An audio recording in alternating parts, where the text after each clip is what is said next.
നമുക്ക് കിരണിന്റെയും കല്യാണിയുടെയും ഇന്നത്തെ നല്ലൊരു കഥ കേട്ടാലോ? വീഡിയോ ഇഷ്ടപ്പെടുവാണെങ്കിൽ ഒന്ന് ഹൈപ്പ് ചെയ്യാൻ മറക്കരുത് കേട്ടോ. അങ്ങനെ നമ്മൾ കാണുന്ന ഒടുവില് കിരൺ സത്യങ്ങളൊക്കെ അറിയാൻ പോവാണ്. കിരൺ താരയെ കാണാനായിട്ട് ചെല്ലുവാണ്. കിരണിനെ കണ്ടു കഴിഞ്ഞപ്പോ താരയ്ക്ക് ഒരു ഞെട്ടലുണ്ടായി. ആരും കാണാതെ സായാഹ്നത്തി വന്ന് ഒളിച്ചു കഴിയുമായിരുന്നു താര. പക്ഷെ ആ കാര്യങ്ങളൊക്കെ മുത്തശ്ശി വിളിച്ചു പറഞ്ഞിട്ടുണ്ടായിരുന്നു കല്യാണിയോട്. അങ്ങനെയാണ് കിരൺ അവിടേക്ക് ചെല്ലുന്നത്. ഒടുവില് കിരൺ ചെന്നിട്ട് ചോദിച്ചു, എന്താ ആന്റി എന്നെ കണ്ടു കഴിഞ്ഞപ്പോ ആന്റി ഏതാ ഞെട്ടിയത്? ഏ ഒന്നുമില്ലാന്ന് പറഞ്ഞു. എന്താ ആന്റി? ആന്റി എന്തിനാ സായാഹ്നത്തിൽ വന്ന് കഴിയണേ? ഒന്നും മിണ്ടുന്നില്ല താര. ആന്റിയുടെ വിഷമങ്ങളൊക്കെ മാറി ഇവിടെ വന്ന് കഴിഞ്ഞു കഴിഞ്ഞപ്പോ അപ്പോഴേക്കും ഭാനുമതിയമ്മ അങ്ങോട്ടേക്ക് വന്നു. ഭാനുമതിയമ്മ വന്നിട്ട് ആ മോൻ വന്നോ? അതെ, താര ഇവിടെ ഉണ്ടെന്നുള്ള കാര്യം ഞാനാ കല്യാണി മോളെ വിളിച്ചിട്ട് പറഞ്ഞത്. ഇവളാരോടും പറയണ്ടെന്നൊക്കെ പറഞ്ഞു. പക്ഷെ എനിക്ക് പറയാതിരിക്കാൻ പറ്റുമോ? ഒരു 3-4 മാസം കഴിഞ്ഞിട്ട് പറഞ്ഞാൽ മതി എന്നൊക്കെ പറഞ്ഞു. പക്ഷെ ഞാൻ അങ്ങോട്ട് പറഞ്ഞു കല്യാണി മോളോട്. അത് കേട്ടപ്പം ഭാനുമതി മുത്തശ്ശിയോട് ചോദിച്ചു, അല്ല അമ്മൂമ്മയോട് എന്തേലും പറഞ്ഞായിരുന്നോ താരാന്റി? എന്നോടൊന്നും പറഞ്ഞില്ല മോനെ. ഞാൻ കുറെ ചോദിച്ചു, എന്തൊക്കെയോ വിഷമങ്ങൾ ഉണ്ടെന്നറിയാം, പക്ഷെ ഒന്നും പറഞ്ഞില്ല. താരാന്റിയുടെ വിഷമം തുടങ്ങിയിട്ട് 2-3 മാസമായി. ഞങ്ങളെ കാണുമ്പോഴൊക്കെ കരയും, അല്ലാതെ താരാന്റി ഒന്നും പറയാറൊന്നും ഇല്ല. പക്ഷേ ഇന്ന് ആ വിഷമത്തിന്റെ കാരണം എനിക്കറിയണം. എനിക്ക് ആന്റിയോട് കുറച്ച് കാര്യങ്ങളൊക്കെ ചോദിക്കാനുണ്ട്. ആന്റി ഇങ്ങോട്ടൊന്ന് വന്നേന്ന് പറഞ്ഞു. അപ്പോഴേക്കും താര ഭാനുമതി അമ്മമ്മ നോക്കി. അപ്പോഴേക്കും ഭാനുമതി അമ്മമ്മ പറഞ്ഞു, ചെല്ലുമോളെ ചെല്ലാൻ പറഞ്ഞു. അങ്ങനെ താര കിരണിനോടൊപ്പം അങ്ങോട്ടേക്ക് മാറിപ്പോവാണ്. കിരൺ ചെന്നിട്ട് ചോദിച്ചു, സത്യം പറ, സരയുവിന്റെ പക ഇപ്പോഴും മാറിയിട്ടില്ലല്ലേ? സരയുവിന് കല്യാണിയോട് പകയായിരുന്നല്ലേ? കല്യാണിയെ കൊല്ലാനായിട്ട് ആളെ അയച്ചത്, ആ പൈസനെ അയച്ചത് സരയു അല്ലേന്ന് ചോദിച്ചു. താര ഒരു നിമിഷം ഞെട്ടി നിൽക്കുകയാണ്. താരയ്ക്ക് എന്ത് മറുപടി പറയണമെന്നറിയില്ല. താരയുടെ കണ്ണൊക്കെ ഇങ്ങനെ നിറഞ്ഞു വന്നു. അപ്പോഴേക്കും കിരൺ പറഞ്ഞു, അന്നൊരു രാത്രിയില് കൊലയാളി ശാരി ആന്റിയും അതുപോലെ തന്നെ കല്യാണി താമസിക്കുന്ന വീട്ടിലേക്ക് വന്നു. ശാരി ആന്റി അല്ലേ കഥവ് തുറന്നു കൊടുത്തേ? ഇതിനെക്കുറിച്ച് താരാന്റിക്ക് അറിയാൻ പാടില്ലായിരുന്നു എന്ന് ചോദിച്ചു. സരയോ അല്ലേ ഈ കൃത്യങ്ങളൊക്കെ നിർവഹിച്ചെന്ന് ചോദിച്ചു. അത് കേട്ടപ്പം ഒന്നും മിണ്ടാ താര കരയുവാണ്. ആന്റി കരയാനല്ല പറഞ്ഞത്, ഉള്ള സത്യങ്ങൾ ആന്റി പറഞ്ഞേ മതിയാവുള്ളൂ. ആ പൈസനെ ഞാനും കൂടെ പൊക്കി. പൈസ ഇപ്പൊ ഉണ്ടല്ലോ ആ രാഹുൽ എന്ന് പറയുന്ന ദുഷ്ടനും വിക്രവും കിടന്ന ആ കൊടും കാട്ടിലുണ്ട്. അവനെ വന്യമൃഗങ്ങൾ കടിച്ച് കീറിക്കൊല്ലും, അതിനൊരു മാറ്റമില്ല. അപ്പൊ അവന്റെ ഫോണിൽ നിന്ന് ചില വിവരങ്ങളൊക്കെ കിട്ടി.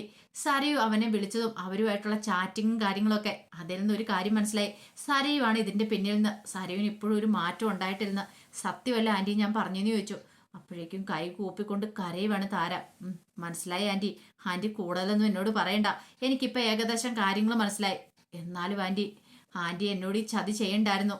എനിക്ക് ഇത്രയ്ക്ക് മാത്രമേ എന്നോട് ഇഷ്ടമില്ലായിരുന്നു. അങ്ങനെയൊക്കെ ചോദിച്ചുകൊണ്ട് കിരൺ ഓരോ കാര്യങ്ങൾ അങ്ങനെ പറയണം. അപ്പോഴേക്കും താരയ്ക്ക് എന്ത് ചെയ്യണമെന്നറിയില്ല.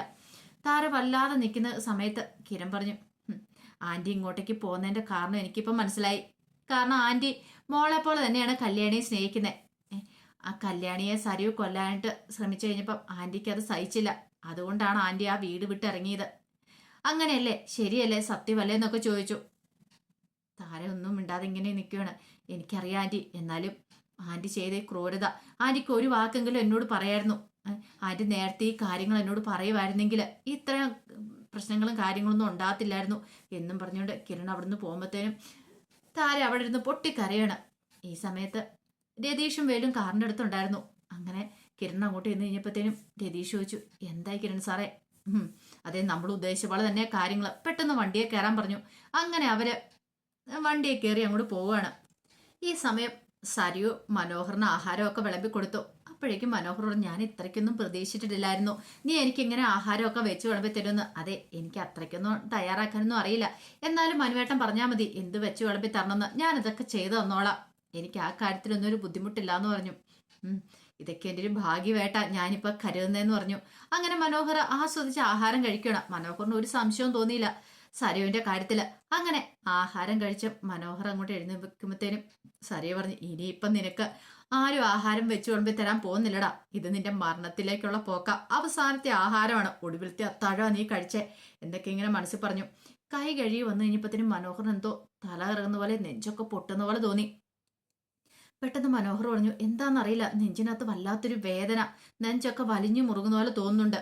അത് കേട്ടപ്പോൾ സരയു അടുത്തേക്ക് വന്നിട്ട് പറഞ്ഞു, ഇനി അത് കൂടത്തെ ഉള്ളടാ. കാരണം ഉഗ്രമായ വിഷമല്ല നിന്റെ ശരീരത്തിൽ കയറിയിരിക്കുന്നേ, ഇനി അത് കൂടും. നെഞ്ച് പൊട്ടി ഇവിടെ കിടന്ന് നീ മരിക്കൂന്ന് പറഞ്ഞു. ഒരു നിമിഷം ഒരു ഞെട്ടലോട് കൂടിയിട്ട് മനോഹർ അവളെ നോക്കുവാണ്. പെട്ടെന്ന് തന്നെ സരി പറഞ്ഞു, നീ എന്താ വിചാരിച്ചോണ്ടിരുന്നേ? നിന്നെ ഞാനിങ്ങ് സ്നേഹത്തോടെ കൂട്ടിക്കൊണ്ടു വന്നാന്നോ? ഒരിക്കലും ഇല്ല. ഹ, നിന്നെ അങ്ങനെ കൂട്ടിക്കൊണ്ടുവരാൻ എനിക്ക് സാധിക്കില്ല. നിന്നെ കൊല്ലാൻ വേണ്ടിയിട്ടാണ് ഞാൻ ഇങ്ങോട്ട് കൊണ്ടുവന്നേ. നിന്നെ മാത്രമല്ല, ഇനി അവളെ ഞാൻ കൊല്ലും. ആ കല്യാണി എന്ന് പറയുന്നവളെ. ഇനി അടുത്ത ഊഴം അവളാണെന്ന് പറഞ്ഞു. മനോഹർ ഞെട്ടിപ്പോയി. മനോഹർ പെട്ടെന്ന് അവളെ അടുത്തേക്ക് അവളുടെ കഴുത്തിന് കുത്തിപ്പിടിക്കാൻ തുടങ്ങുമ്പോൾ അവനെ പിടിച്ചൊരു തള്ളു തള്ളി. അവൻ നിലത്തേക്ക് അങ്ങോട്ട് വീണു. അപ്പോഴേക്കും സരയു വന്നിട്ട് പറഞ്ഞു, നീ എന്താ വിചാരിച്ചോണ്ടിരുന്നേ? എടാ, നീ എന്റെ കുഞ്ഞിന് അച്ഛനായിട്ട് വരണ്ട. അറിയാലോ, എന്റെ കുഞ്ഞിന് ഒരു അച്ഛൻ മാത്രമേ ഉള്ളൂ, അത് കിരണാണ്. നിന്നെയും കൊന്നിട്ട് ഞാൻ അവനെ കെട്ടി സുഖമായിട്ട് ജീവിക്കൂടാ. അതിന് സമ്മതിക്കില്ലടി. കിരൺ സാറ് സമ്മതിക്കില്ല. അതെ, കല്യാണി തീർന്നു കഴിഞ്ഞാൽ പിന്നെ സമ്മതിക്കാതിരിക്കാൻ പറ്റില്ല. കല്യാണി ഞാൻ അങ്ങ് തീർക്കും. അവളെ എന്റെ ജീവിതം തകർത്തെ. അവൾ എന്റെ ജീവിതത്തിലേക്ക് വന്നോണ്ട് കിരണിന്റെ ജീവിതത്തിലേക്ക് വന്നുകൊണ്ടാണ് എന്റെ ജീവിതം നശിച്ചു പോയത്. നീ എന്റെ ജീവിതത്തിലേക്ക് വരാൻ കാരണമായത്. അങ്ങനെയുള്ള സമയത്ത് നിന്നെ ഞാൻ വെറുതെ വിടുമെന്ന് കരുതിയോ? ഒരിക്കലും ഇല്ലടാ. എന്റെ മോൾക്ക് ഇനി ഒരു അച്ഛൻ മാത്രം മതി. കിരണ, നീ ഇവിടെ കിടന്ന് ചാകാൻ പറഞ്ഞു. അത് കേട്ടപ്പോൾ മനോഹറിന് എന്ത് ചെയ്യണമെന്ന് അറിയില്ല. മനോഹർ പറഞ്ഞു, എന്നെ കൊന്നിട്ടുണ്ടെങ്കിൽ നീ ജയിലിൽ പോയി കിടക്കുള്ളൂ. എടാ, നിന്നെ കൊന്നിട്ടല്ല, ഞാൻ അവളെയും കൂടെ തീർക്കും. നിനക്കെന്നെ ശരിക്കും അറിയത്തില്ലാത്തോണ്ടാ നീ ഇവിടെ കിടന്ന് മരിക്കാനൊക്കെ പറഞ്ഞിട്ട്. സരയു അങ്ങോട്ട് പോകുമ്പോഴത്തേനും സരയു എന്ന് മനോഹർ വിളിക്കുന്നുണ്ട്. പക്ഷേ കേട്ടില്ല. മനോഹർ അവിടെ വീണുപോയി. മനോഹറിന് എഴുന്നേക്കാൻ പറ്റുന്നുണ്ടായിരുന്നില്ല. ഇത്തിരി സമയം കഴിഞ്ഞു കഴിഞ്ഞപ്പോഴത്തേനും കിരണും രതീഷും വേലുവും കൂടെ സരുവിന്റെ വീട്ടിലേക്ക് വരുവാണ്. അങ്ങനെ വന്ന് കോളിംഗ് ബെൽ അടിച്ചിട്ട് ആരും കഥ തുറന്നില്ല. ഇതെന്താ കഥ തുറക്കാത്തെ? അല്ല സാറേ, അകത്തൊന്ന് പൂട്ടിയേക്കുവാന്ന് തോന്നില്ലോ എന്ന് വേലു പറഞ്ഞു. സരുവിനെ ഒന്ന് വിളിച്ചു നോക്കാന്ന് കരുതി സരുവിനെ വിളിക്കുമ്പോഴത്തേനും ഫോൺ കിട്ടുന്നില്ല. അപ്പോഴേക്കും കിരൺ പറഞ്ഞു, ഇനിയിപ്പോൾ എന്ത് ചെയ്യും? മനോഹറിനെ ഒന്ന് വിളിച്ചു നോക്കാം. രണ്ടുപേരും ഒരുമിച്ചാന്നുള്ള കാര്യം അവർക്ക് അറിയാമായിരുന്നല്ലോ. മനോഹറിനെ വിളിച്ചു കഴിഞ്ഞപ്പോൾ ഫോൺ അകത്തുനിന്ന് ബെല്ലടിക്കുന്നുണ്ട്. രതീഷ് പറഞ്ഞു, സാറേ, ഫോൺ അകത്തുനിന്ന് ബെല്ലടിക്കുന്നുണ്ടല്ലോ. അപ്പോഴേക്കും അപകടം എടുത്തു കിരൺ പെട്ടെന്ന് മനോഹർ എന്ന് പറഞ്ഞ് വിളിക്കുമ്പോഴത്തേനും അകത്തുനിന്നൊരു ഞരക്കോ മൂളിലോ കേട്ടു. എടാ, ചവിട്ടി തുറക്കാൻ പറഞ്ഞു. അങ്ങനെ അവർ 3 പേരും കൂടെ കഥവും തല്ലി തുറന്ന് അകത്തേക്ക് കയറുമ്പോഴത്തേനും മനോഹർ അവിടെ ഇങ്ങനെ കിടക്കുന്നുണ്ട്. മനോഹറിന്റെ വായിക്കൂടെ ഞൊരയും പതയ്ക്ക് ഇങ്ങനെ വന്നുകൊണ്ടിരിക്കുകയാണ്. ഉഗ്ര വിഷമല്ലേ അകത്ത് എന്നിരിക്കുന്നേ. എടാ, പിടിക്കടാ എന്ന് പറഞ്ഞു. കുറച്ച് വെള്ളം എടുത്തോണ്ട് ഓടി വരാൻ പറഞ്ഞു. ഈ സമയത്ത് മനോഹറിനോട് ചെന്താടാ, എന്തു പറ്റി? കല്യാണിയെ രക്ഷിക്കാനായിട്ടാണ് പറയണത്. കിരണാണ് എന്ത് ചെയ്യണമെന്ന് അറിയില്ല. ഒരിക്കലും പ്രതീക്ഷിച്ചൊരു കാര്യമായിരുന്നില്ലല്ലോ അത്. കുറച്ച് കഴിഞ്ഞപ്പോൾ കിരണും വേലും രതീഷും എല്ലാവരും കൂടെ ചേർന്നിട്ട് മനോഹറിനെ ഹോസ്പിറ്റലിലേക്ക് കൊണ്ടുവരുവാണ്. ഈ സമയം സരയു ഭയങ്കര സന്തോഷത്തോട് വിട്ട് അങ്ങോട്ടേക്ക് വരുമ്പോഴാണ് അങ്ങനെ അവനെ ഹോസ്പിറ്റലിലേക്ക് കൊണ്ടുവരുന്ന കാഴ്ച കണ്ട. സ്ട്രെച്ചറൊക്കെ എടുത്ത് മനോഹറിനെ കൊണ്ടുവരുന്നുണ്ട്. സരയു ഒരു നിമിഷം ഞെട്ടിപ്പോയി. സരയു പെട്ടെന്ന് അവിടെ നിന്ന് മാറി. സരയുവിന് മനസ്സിലായി അവൻ മരിച്ചിട്ടില്ലെന്നുള്ള സത്യം. കിരണൊക്കെ അവനെ രക്ഷിച്ചുകൊണ്ട് വന്നിരിക്കുകയാണ്. അങ്ങനെ പെട്ടെന്ന് തന്നെ മനോഹറിനെ ഐസിയുലേക്ക് പ്രവേശിപ്പിച്ചു. ആ സമയം സരയു ഓടി ഷാരുടെ അടുത്തേക്ക് വന്നു.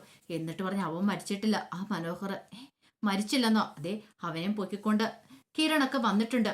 അത് കേട്ട് കഴിഞ്ഞപ്പോഴത്തേനും ഒരു ഞെട്ടലുണ്ടായി ശാരിക്ക്. ആ സമയം സരയു പറഞ്ഞു, മിക്കവാറും അവൻ ഇപ്പം തന്നെ ഇങ്ങോട്ടേക്ക് വരും. ഞാനിവിടെ വന്നെന്നോ എന്നെ കണ്ടെന്നൊന്നും അമ്മ പറയണ്ട, ഞാനിവിടുന്ന് മാറുവാന്നും പറഞ്ഞുകൊണ്ട് സരയു അവിടുന്ന് മാറി. ശാരിക്ക് എന്ത് ചെയ്യണമെന്ന് അറിയില്ല. അപ്പോഴേക്കും കിരൺ അങ്ങോട്ടേക്ക് വന്നു. കിരൺ വന്നിട്ട് ചോദിച്ചു, അവൾ എന്തേന്ന് ചോദിച്ചു. ആരുടെ കാര്യം മോനെ നീ പറയണേ? നിങ്ങളുടെ വളർത്തുമോള് ആ സരയു എന്ത് ചെയ്യാന്ന്? അല്ല മോനെ, അവൾ ഇങ്ങോട്ടേക്ക് വന്നിട്ടില്ല. സത്യം പറഞ്ഞു, അവൾ ഇവിടെ വന്നിട്ടുണ്ടായിരുന്നുള്ള കാര്യം മനസ്സിലായി. അവളെ എങ്ങോട്ടാ നിങ്ങൾ മാറ്റിയത്? എനിക്കറിയില്ല മോനെ. അവൾ എവിടെ പോയി ഒളിച്ചിരുന്നാലും അവളെ ഞാൻ കണ്ടെത്തും. ഞാൻ കരുതിയത് നിങ്ങൾക്കൊക്കെ മാറ്റമുണ്ടെന്നാ കരുതിയത്. എന്റെ കല്യാണിയെ കൊല്ലാനായിട്ട് നിങ്ങൾ എല്ലാരും കൂടി ശ്രമിച്ചില്ലേ?